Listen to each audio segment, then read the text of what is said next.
Kota paling stres di dunia nomor satu itu ternyata ada di Mumbai. Mumbai ini kan terkenal sebagai salah satu pusat bisnis terbesar di India. Tapi ternyata di sisi lain isu sosial di kota ini ternyata juga sangat serius. Sudah kotanya yang sangat padat, juga kesenjangan sosialnya juga sangat parah. Tapi apakah benar Mumbai lebih parah dari kota Lagos yang jadi kota terstres nomor 2 di dunia? Kalau gitu langsung aja kita bahas kehidupan di kota Mumbai, yaitu kota terpadat di India dan terstres di dunia. Kalau kita ingat-ingat, sejak tahun 2003 India itu udah jadi negara dengan populasi terbanyak di dunia. Sama seperti dengan negara-negara lain, India juga punya kota yang jadi pusat populasi, kota-kota besar yang padat banget. Dan kalau menurut World Population Review, kota terpadat di India saat ini yang mau kita bahas sekarang yaitu Mumbai, yang jadi kota terpadat kelima di dunia. Kalau menurut berita, selain kota terpadat, Mumbai ini juga jadi pusat ekonominya India, juga jadi pusat finansial dan komersial. Juga banyak banget perusahaan-perusahaan besar level nasional dan internasional yang didiriin di kota Mumbai ini. Kalau menurut laporan dari New World Wealth di tahun 2018, disebut Mumbai itu jadi kota paling kaya ke-12 di dunia, dengan total kekayaannya mencapai 900 miliar US dollar. Itu ngalahin kota-kota besar lain kayak Toronto, bahkan juga Paris. Bahkan kalau menurut Financial Express, setiap tahunnya produk domestik brutonya Mumbai ini, PDB-nya itu selalu jadi yang paling besar di antara kota-kota lain di India, yaitu sekitar 6,16% dari total PDB nasional India itu. Dan itu PDB nasional India datangnya dari Mumbai. Dan ini berarti secara ekonomi Mumbai itu lebih maju dari kota manapun di India. Bahkan dari keseluruhan pajak penghasilan yang dikumpulin dari semua kota di India itu, lebih dari sepertiganya itu dari kota Mumbai. Jadi ya emang maju ekonomi di sana. Dan ekonomi yang bagus banget ini juga nggak lepas dari banyaknya orang kaya yang tinggal di kota Mumbai. Kalau menurut sensus di tahun 2018 disebut di Mumbai itu ada 39 miliarder. Dan ini membuat kota Mumbai jadi kota dengan populasi miliarder terbanyak ke-9 di dunia. Jadi bisa dibilang Mumbai ini memang benar-benar jadi pusat ekonomi dan keuangannya India. Dan selain jadi pusat ekonomi, Mumbai ini juga jadi pusat hiburan. Soalnya kota ini jadi rumah buat industri film-film Bollywood. Terus juga pusat hiburan seperti klub-klub malam gitu juga banyak banget di kota ini. Dan ini jadi salah satu tujuan utama pariwisata juga. Gimana? Ada yang pengen kesana nggak? Nah, itu barusan yang bagus-bagusnya dari kota Mumbai. Sekarang kita masuk ke faktor-faktor yang bikin stresnya. Kita bahas sisi lain Mumbai. Jadi karena Mumbai ini adalah pusat ekonominya di India, karena itu kalau menurut Time of India, Mumbai itu jadi punya julukan Land of Opportunities. Jadi punya julukan tanah kesempatan bagi orang-orang dari berbagai kota dan berbagai desa di India. Mereka pada pindah ke Mumbai buat nyari peruntungan, buat nyari peluang kesuksesan. Mimpi jadi orang kaya banyak banget di Mumbai. Dan karena faktor ini juga akhirnya populasi di Mumbai itu jadi semakin banyak dan semakin padat tiap harinya. Karena orang-orang pada datang ke Mumbai membawa mimpinya masing-masing. Padahal belum tentu juga yang datang ke Mumbai itu beneran jadi kaya. Dan akhirnya karena tempat tinggal yang mahal di Mumbai ini, orang yang belum dapat kesuksesannya ini, mereka ini pada nyari lokasi-lokasi yang sekiranya mampu mereka bayar sesuai sama keadaan ekonomi mereka. Nah, orang-orang yang seperti ini makin lama makin banyak dan semakin menumpuk.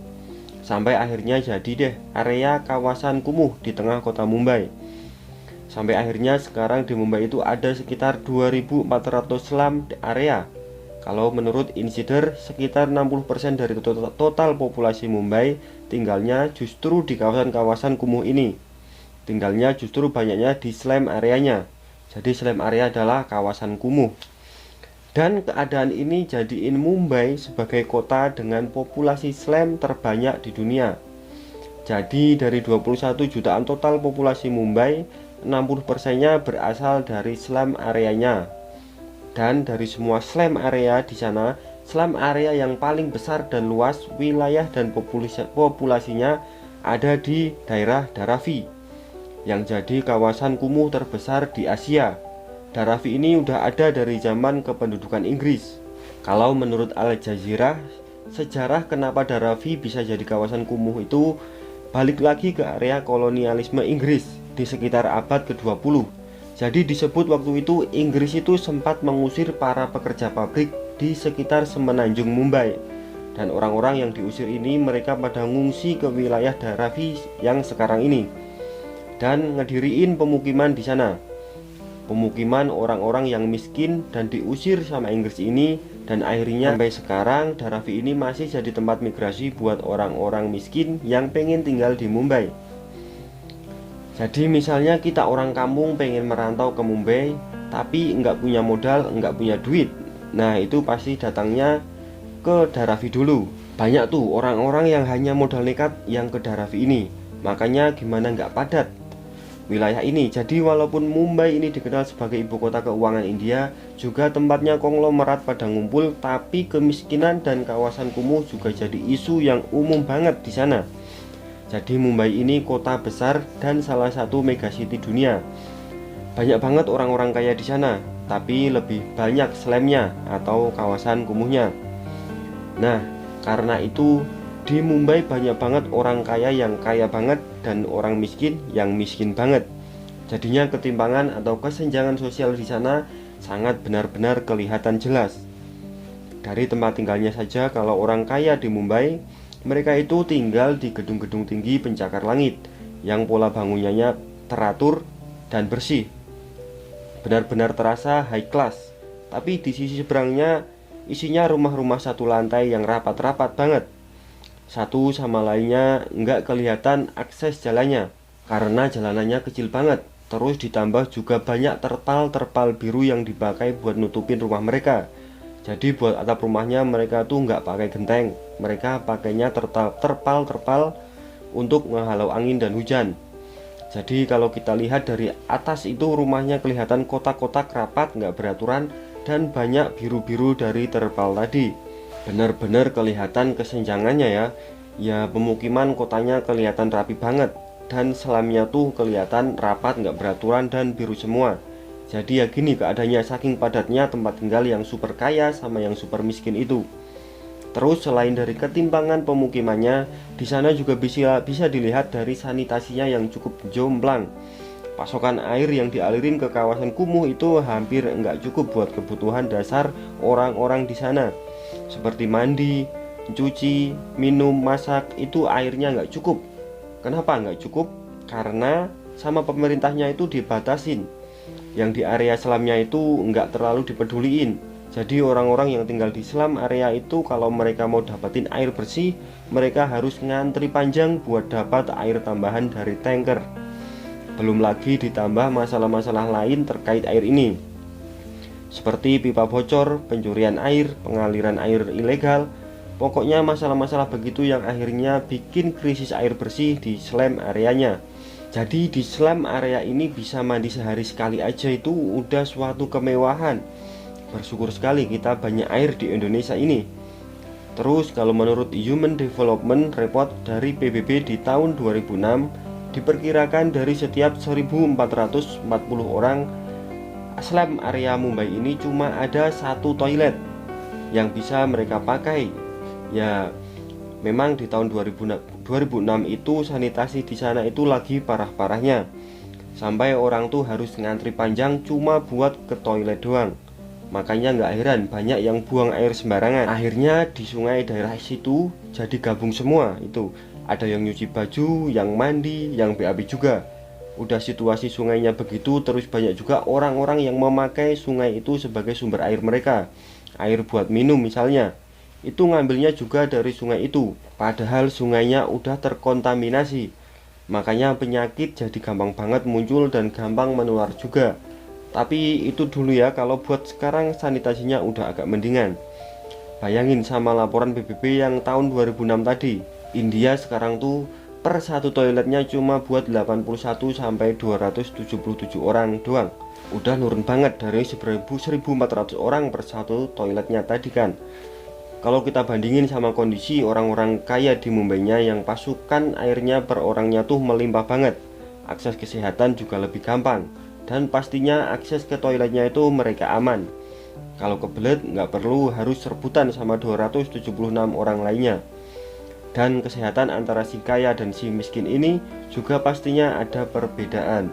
Orang-orang yang tinggal di pemukiman kaya kebanyakan mereka itu kerja di sektor finance seperti perbankan, asuransi, investasi, atau minimal pengusaha. Sementara orang-orang yang tinggal di slum area kebanyakan mereka itu jadi supir taksi, penjual asongan, tukang antar makanan, dan petugas kebersihan.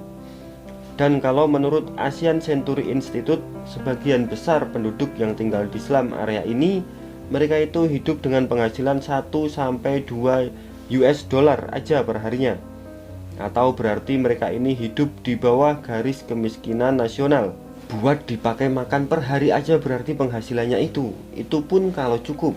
Tapi walaupun gitu, pemukiman Dharavi ini ternyata jadi pusat industri daur ulang utama di Mumbai. Mereka ngumpulin sampah-sampah seperti plastik, kertas, kulit, atau apapun buat didaur ulang dan dijual lagi. Kalau menurut The Guardian, ada sekitar 250.000 orang yang kerja di 15.000 pabrik daur ulang di Dharavi. Yang kalau semuanya ditotalin, bisnis daur ulang daerah itu bisa ngasilin sampai 1 miliar US dollar per tahunnya. Kok bisa sebesar itu ya?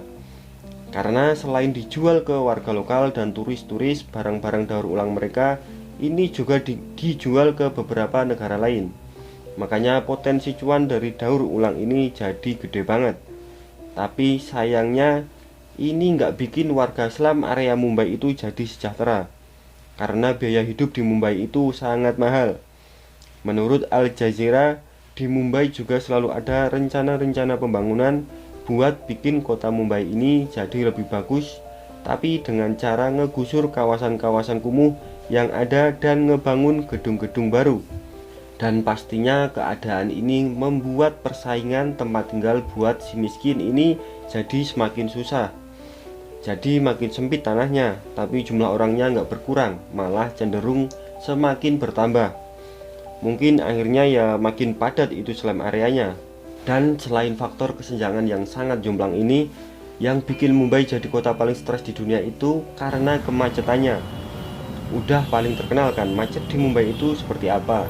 Jalanannya itu bertingkat banyak banget, tapi semuanya macet total. Dan buat orang-orang yang mau pergi, kalau jalannya udah macet gini, ya udah nggak bisa menghindar. Kalau jalannya macet, ya udah mau nggak mau terima aja. Di jalan Mumbai itu tiap 1 kilometernya ada sampai 510 mobil, dan itu baru mobil yang kena macet, belum orang-orang yang lalu lalang nyebrang sembarangan. Dan dengan keadaan begitu, makanya angka kecelakaan lalu lintas di sana itu sangat tinggi. Mumbai ini kalau kita bandingin sama Lagos yang area slumnya namanya Makoko itu punya populasi total cuma 250.000 orang.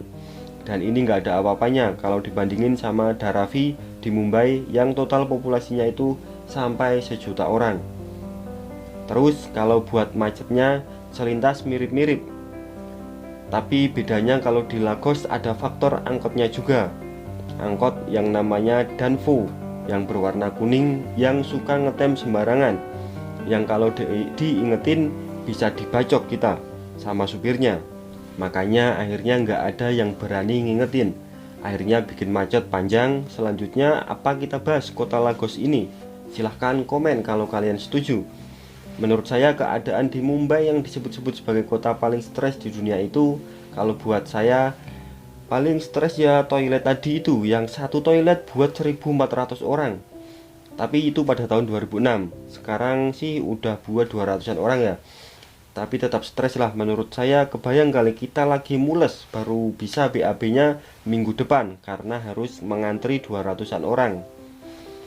Oke, sampai sini dulu pembahasan kita kali ini. Kalau ada pertanyaan atau mau nambahin materi video ini, bisa kalian tulis di kolom komen. Oke, sampai jumpa di video selanjutnya. Jangan lupa subscribe.